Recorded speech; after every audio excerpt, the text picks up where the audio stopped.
You've heard of it, haven't you? The legend of Sparta? When I was young, my father would tell me stories about it. Except that this story is not about Sparta, but rather about his son. Legend has it that a long time ago, he fought against his twin brother and suffered a crushing defeat. From that day on, he would find no rest for his weary soul until his blade drank deep of his brother's blood. And it is rumored that as you drift between the boundaries of life and death, you can hear incessant, shouted whispers reminiscent of a madman's prayer, chanting, "Dante must die." And so begins my fight with Vergil, on very hard difficulty. Hello everyone, this is the Seeker of Grace. The season of Halloween may have just ended. I blame Bridget for her preoccupation with her bestie, and perhaps Vega too for his obsession with virtual YouTubers. But Vergil called out to me from the demon realm, demanding a rematch, and I suppose it would be rude of me to reject this challenge. Yes, another Devil May Cry 3 Halloween-themed challenge run has begun. Vergil has returned stronger than he was before. I wonder what new tricks he has up his sleeve, but I am not about to be outdone by him. I plan to add some variety to this challenge run on my end. For instance, instead of the advent weapons I used in the previous challenge, I will be using the justice weapons this time. It's quite the coincidence that every member of Hololive Justice wields a weapon similar in form and function to those found in the world of Devil May Cry 3, or at least almost all of them. This is a great opportunity to see which of the two factions are stronger. My opponent is Vergil from Mission 20 on very hard difficulty. I would have loved to fight him on Dante Must Die difficulty, but I found it too tedious to fight against hordes of enemies strengthened by Devil Trigger just to reach him, that I perished the thought. The goals of this season's Halloween challenge is similar to the previous one. Defeat Vergil while obtaining a double S rating. But judging from my previous experience, I decide to make this challenge run more difficult by adding one more condition. I am not allowed to take any damage from any of Vergil's attacks. And so begins the challenge. With the Justice weapons, I found that I had access to almost every resource needed to defeat Vergil easily, with the exception of one, a gun with a quick firing rate to bait Vergil's attacks.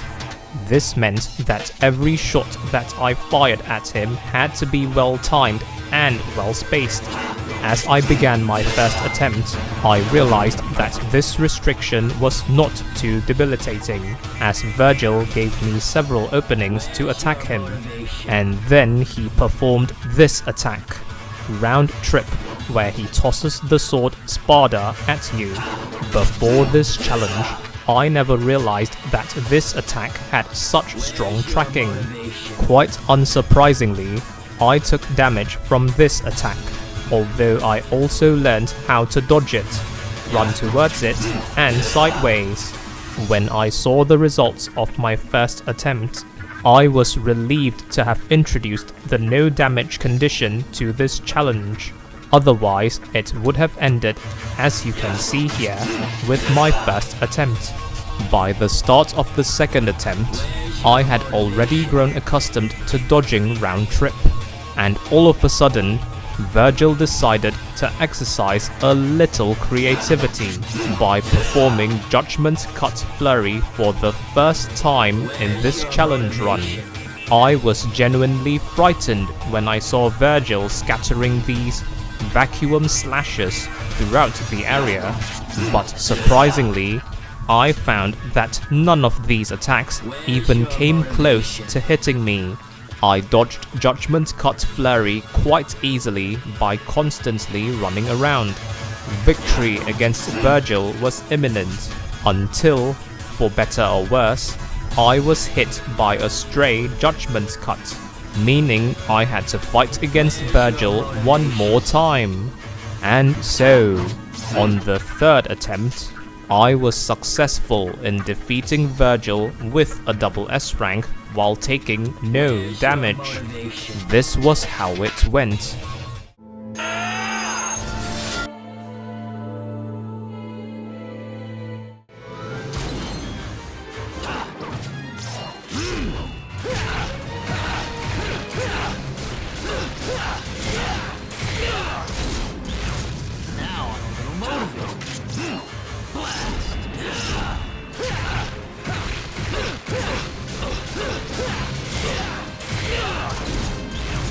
This may be fun.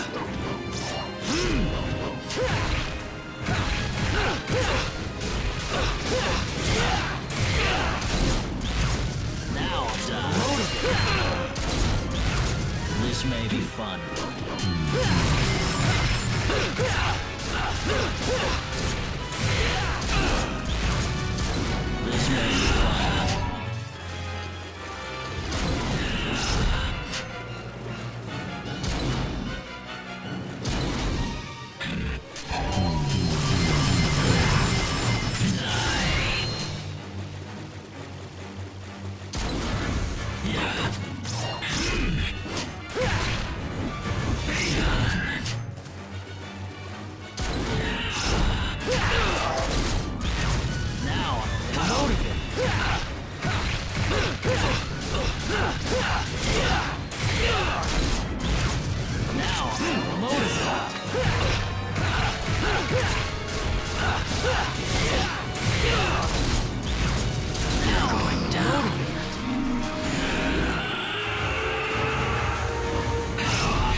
This may be fun.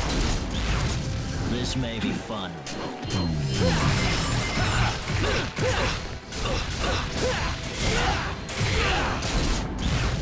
Now, Vega! Cut off! Vega! Vega! Cut off!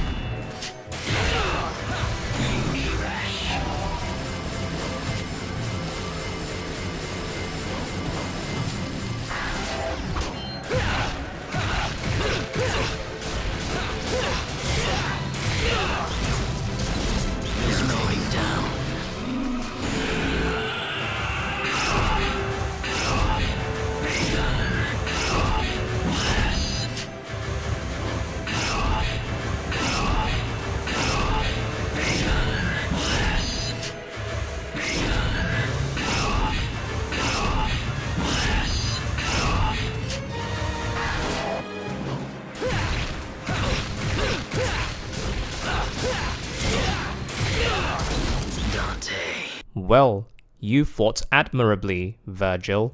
You certainly put up more of a fight now compared to the previous season. On another note, can we now determine which of these two factions is stronger, Advent or Justice? With the Justice weapons, I needed to make more attempts at fighting Vergil to succeed.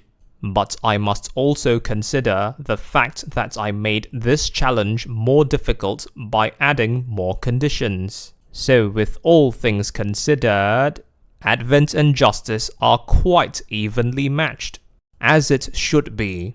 So, did you find this video entertaining? If so, then please click on the like and subscribe buttons. Thank you for watching, and grace be with you.